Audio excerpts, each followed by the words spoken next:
গতিকে ভাই আজি মই সিদ্ধান্ত গ্ৰহণ কৰিছো সিদ্ধান্ত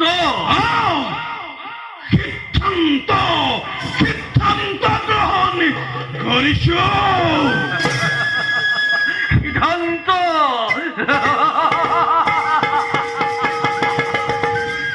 দাদা তোমাৰ এই সিদ্ধান্তৰ বাবে মই বহুদিন অধীৰ অপেক্ষা কৰি আহিছো কেৱল তুমি অৱন্তী ৰাজ্যৰ প্ৰধান সেনাপতি হৈ থকাৰ বাবে দাদা কেৱল তুমি প্ৰধান সেনাপতি হৈ থকাৰ বাবে মোৰ হৃদয়ৰ এক কপুত দাবানল মই ব্যক্ত কৰিব পৰা নাছিলো আজি শুভক্ষণ মিলিছে যেতিয়া শুনা দাদা মোৰ অন্তৰৰ গুপুত বেদনা দাদা প্ৰবঞ্চনা দাদা অৱন্তী ৰাজে আমাকে পদে পদে কেৱল কৰে প্ৰবঞ্চনা নিজৰ জীৱন শত্ৰুৰ হাতত বিপন্ন কৰি ৰাজ্যৰ পথত ৰাজ্য আমি জয় কৰি আহিছো দাদা আৰু সেই পাখণ্ড দৈম্যতখনে ৰাজসিংহাসন অধিকাৰ কৰিছে দাদা আৰু মোৰ সহ্য নহয় তুমি দাদা তুমি মাথো মোক কৰা দেখ বহুত সেই পাখণ্ড দুইমাতখনক ৰাজ সিংহাসনৰ পৰা আঁতৰি আনি তাক শিৰচ্ছেদ কৰি ৰাজ্যৰ ভাৰ মই কটাও তোমাক।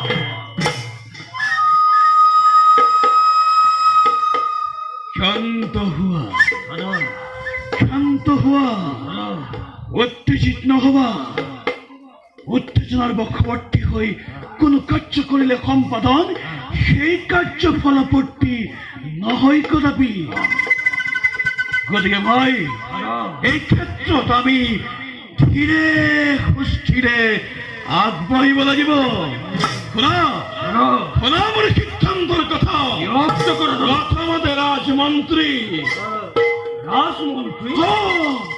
প্ৰথমতে ৰাজমন্ত্ৰী উপকৰণক ৰাজ্যৰ লালসা দেখুৱাই আমাৰ বিদ্ৰোহৰ পাতনি মেলিব লাগিব।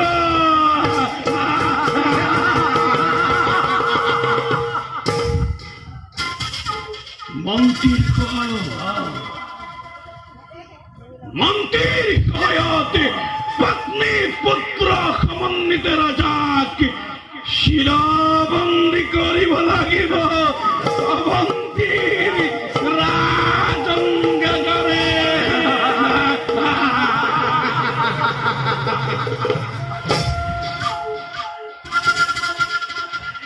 আৰু তাৰ পাছত অন্যায়ভাৱে হলেও মন্ত্ৰীক বাদ কৰি হস্তগত কৰিব লাগিব। অৱন্তীৰ ৰাজ সিংহাসন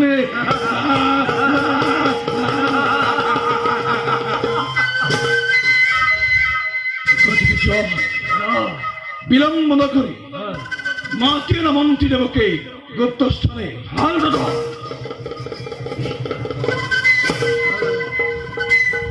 কিন্তু দাদা, এই মন্ত্ৰী উপকৰণে যদি আমাৰ এই গুপ্ত ষড়যন্ত্ৰত একমত নহয়, তেওঁ যদি আমাৰ এই ষড়যন্ত্ৰৰ কথা ৰজাৰ আগত ব্যক্ত কৰে, তেতিয়া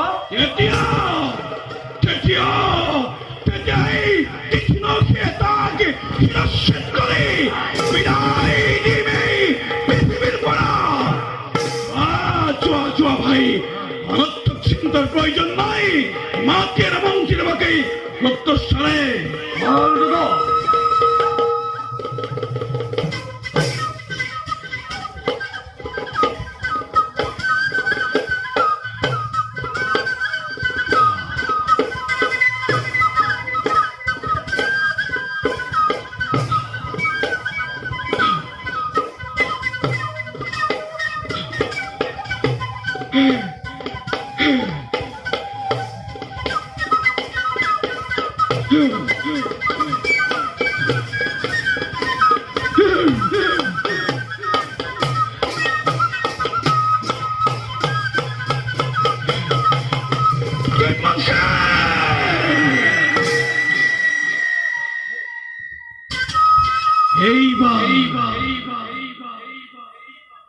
এইবার তুমি সাবধান। এইবার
শীতলী শীতলী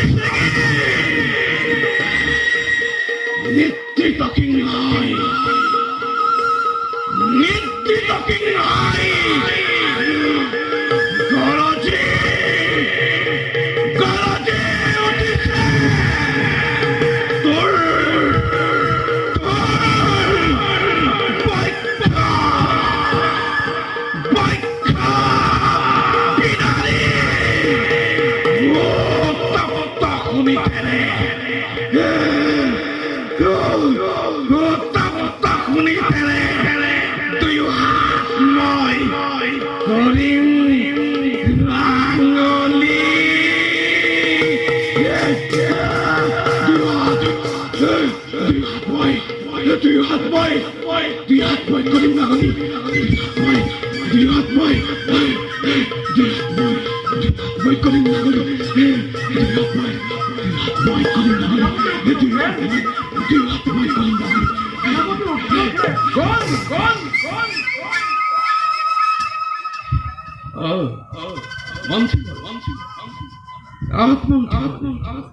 আপনার বাবে এই স্থানত মই অধীর আগ্ৰহেৰে কৰিছো অপেক্ষা। বাৰু কোৱাচোন সেনাপতি, আজি এই ৰাজমন্ত্ৰীকনো কিহৰ বাবে হলে প্ৰয়োজন? আছে আছে মন্ত্ৰী প্ৰয়োজন আছে আৰু প্ৰয়োজন থকাৰ বাবে আপোনাক মই গুপ্তস্বৰে আমন্ত্ৰণ জনাইছো। শুনক মন্ত্ৰী, আমি এই ৰাজ্য ৰজাৰ বিৰুদ্ধে বিদ্ৰোহ কৰিব খুজিছো। কৰিব খুজিছ? বিদ্ৰোহ কৰিব খুজিছো। আজি বহু দিনৰ পৰাই মোৰ অন্তৰত উমি উমি চলি থকা বিদ্ৰোহৰ এই অগ্নি শিখা আজি দপ দপকৈ জ্বলিব লাগিছে। মন্ত্ৰী, আপুনি যদি এই কাৰ্য অলপ সহায় কৰে তেন্তে বিশাল অৱন্তী ৰাজ্যৰ অৰ্ধাংশ লাগি হব আপুনি। বাৰু কোৱাচোন সেনাপতি, মইনো কেনেকৈ এই অৱন্তী ৰাজ্যৰ অৰ্ধাংশৰ গৰাকী হব পাৰিম? প্ৰকৃততে তুমি কি কব বিচাৰিছা মুক্তভাৱে মোক ব্যক্ত কৰা। শুনক মন্ত্ৰী, আমি এই ৰাজ্যৰ ৰজাৰ বিৰুদ্ধে বিদ্ৰোহ কৰিব খুজিছো। হয় মন্ত্ৰী ডাঙৰীয়া, আমাৰ সকলো আছে। মন্ত্ৰী ডাঙৰীয়া, আমাৰ সকলো আছে, শক্তি আছে, সামৰ্থ্য আছে আৰু কূট কৌশল উদ্ভাৱন কৰিব পৰা সেইটো একোটা মস্তিষ্কও আছে। কিন্তু মন্ত্ৰী ডাঙৰীয়া, হাতী যেন আমাৰ হাতত সেই সকলোবোৰ থাকিও একোৱেই নাই। সেইবাবে মন্ত্ৰী ডাঙৰীয়া, আমি ৰাজ্যত বিদ্ৰোহৰ সূচনা কৰি ৰজা শ্ৰীমতীখনক ক্ষমতাচ্যুত কৰি অৱন্তীৰ ৰাজ সিংহাসন হস্তগত কৰিব খুজিছো। আৰু তাৰ বাবে লাগে আমাক একতা আৰু দৃঢ়তা। মন্ত্ৰী, আপুনি মই আৰু মোৰ প্ৰমত্তখনে নিজৰ জীৱনকো তুচ্ছকাল কৰি শত্ৰুৰ লগত সংগ্ৰাম কৰি দেশৰ ভৱিষ্যত সুৰক্ষিত কৰি আহিছো। সুৰক্ষিত কৰিছো আমি ৰাজ পৰিয়ালৰ ৰাজমৰ্যাদা। ইমানৰ পাছতো এইখন ৰাজ্যৰ স্বাৰ্থপৰ ৰাজদৈম্যখনে পত্নী পুত্ৰক বন্দীতে ৰাজকাৰেঙত বহি ৰাজসুখ ঐশ্বৰ্যত মতলীয়া হৈ আপোনজনকো পাহৰি পেলাইছে। আৰু এই অন্যায়ৰ প্ৰতিশোধ ল'বৰ বাবে মন্ত্ৰী ডাঙৰীয়া, এই অন্যায়ৰ প্ৰতিশোধ ল'বৰ বাবে পত্নী পুত্ৰ সম্বন্ধিতে আমি ৰজা দুৰ্মতখনক চিৰবন্দী কৰিব খুজিছো। কৰিব খুজিছা? চিৰবন্দি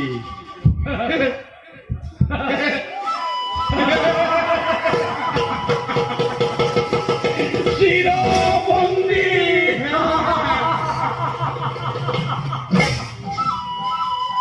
কেৱল বন্দিত্বই কিয় প্ৰয়োজন সাপেক্ষে মই তাহাঁতক মৃত্যুদণ্ড মৃত্যুদণ্ড মৃত্যুদণ্ড কৰিম প্ৰদান মৃত্যুদণ্ড মৃত্যুদণ্ড আৰু তাৰ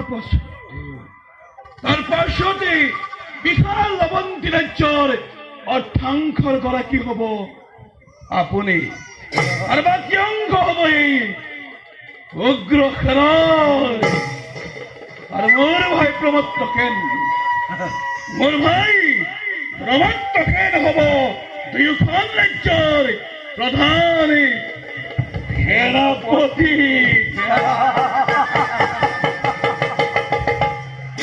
গতিকে কওক মন্ত্ৰী ডাঙৰীয়া আপোনাৰ মতামত কি কওক মন্ত্ৰী ডাঙৰীয়া কওক আপোনাৰ মতামত কি মতামত কওক মন্ত্ৰী ডাঙৰীয়া আপোনাৰ মতামত কি মতামত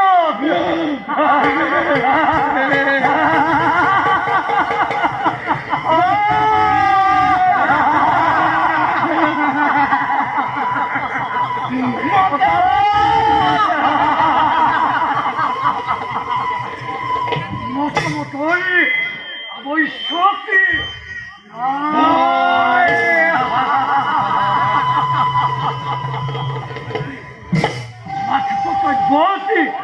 অগ্ৰসৰ হ'ব লাগে মই লক্ষ্য কৰিছো কিছুদিনৰ পৰা অৱন্তী ৰাজে মোৰো মন্ত্ৰণাও গ্ৰহণ নকৰা হৈছে আৰু কচোন সেনাপতি আমাৰ প্ৰথম আৰু প্ৰধান কৰ্তব্য কি সুন্দৰ মন্ত্ৰী ডাঙৰীয়া আমাৰ প্ৰথম আৰু প্ৰধান কৰ্তব্য হৈছে পত্নী পুত্ৰ সমন্বিত ৰজাক বন্দী কৰা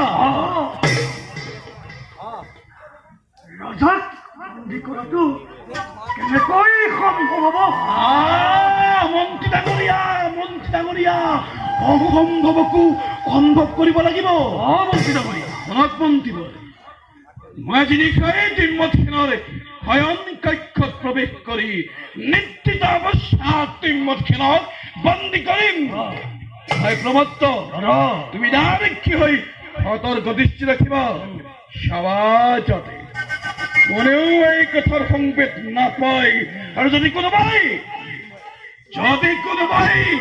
এই কথাৰ সংবেদ পায় তেন্তে তাক হত্যা কৰিব মন্ত্ৰীবৰ ৰাণী আৰু সত্যৱানক বন্দী কৰাৰ দায়িত্ব কিন্তু আপোনাৰ গতিকে যাওক নিজ কৰ্তব্যত হওক অগ্ৰসৰ ভাল সেনাপতি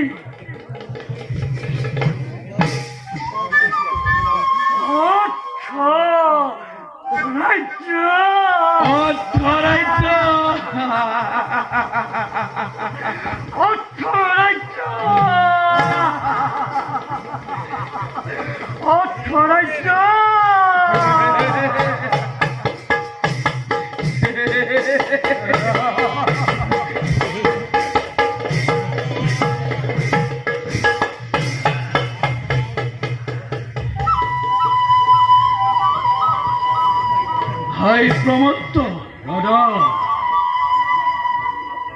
অৰ্ধৰাজ্য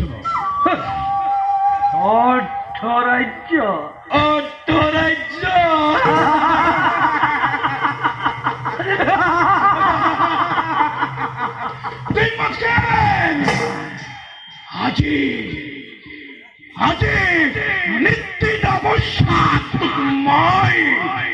তোক মই কৰিম প্ৰদান যি শাস্তি দেখিলে মনৰ পক্ষেও সকলো টুকিব এনে শাস্তি সেই গৰিব প্ৰধান সেই খানকে দেখিলে মাতৃৰ গৰ্ভত থকা সন্তানেও ভয়ত চিঞৰি উঠিব।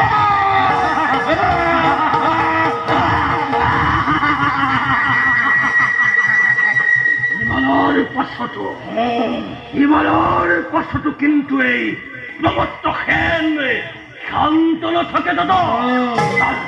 তাৰ ভাগ্য পুত্ৰ তুমি অশ্বজনৰ ওপৰত এনে অত্যাচাৰ এনে উৎপীড়ন চলাম এই উগ্ৰসেন আৰু প্ৰবৰ্তকহেনৰ নাম শুনিলেই ধৰাহৰে হ'ব কম্পমান।